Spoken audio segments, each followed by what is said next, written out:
Tout au long de l'après-midi, les manœuvres se sont enchaînées.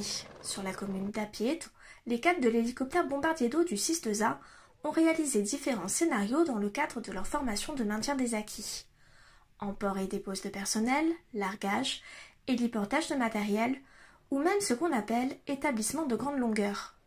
Tout au long de l'après-midi, le leitmotiv était simple, pouvoir présenter les différentes missions de cet outil. La mission principale est l'attaque de feu naissant, c'est là où le HBE est véritablement efficace en configuration bombardier d'eau, mais il peut être également utilisé en appui des largages des avions bombardiers d'eau, il peut être utilisé sur des feux de foudre, il peut être aussi utilisé conjointement avec l'engagement du commando feu de forêt, avec la possibilité d'héliporter du personnel et du matériel sur tout ce qui est feu inaccessible ou difficilement accessible. Et il peut être également utilisé dans des missions secondaires qui sont le secours à personne, l'alerte de la population notamment sur des risques de crues, des inondations. Et il peut être également utilisé pour le COS lors de reconnaissance aérienne.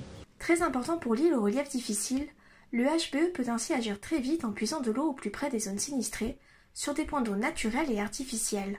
Une réelle plus-value qui permet d'attaquer efficacement les incendies en multipliant les largages, tout en offrant différentes possibilités d'emploi. Les possibilités d'emploi du HBE en charge sous Zélingue sont multiples. Tout d'abord, on va avoir la possibilité d'héliporter du personnel, à savoir 4 personnels et 1 cadre, afin d'organiser les zones de posée.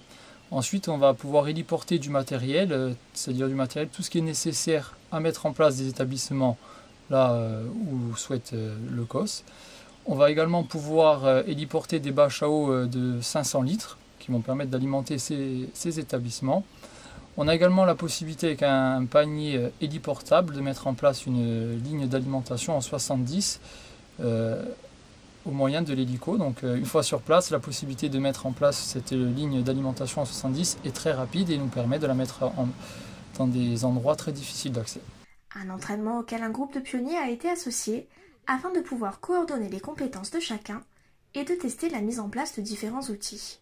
Lors de l'exercice, nous avons testé la mise en place d'une bâche de 3000 litres sur un point haut et la mise en place d'une bâche de 500 litres avec à chaque fois la mise en place de longueurs de toile, de tuyaux, afin d'aller traiter des lisières en contrebas pour la bâche de 500 litres et en amont pour la bâche de 3000 litres.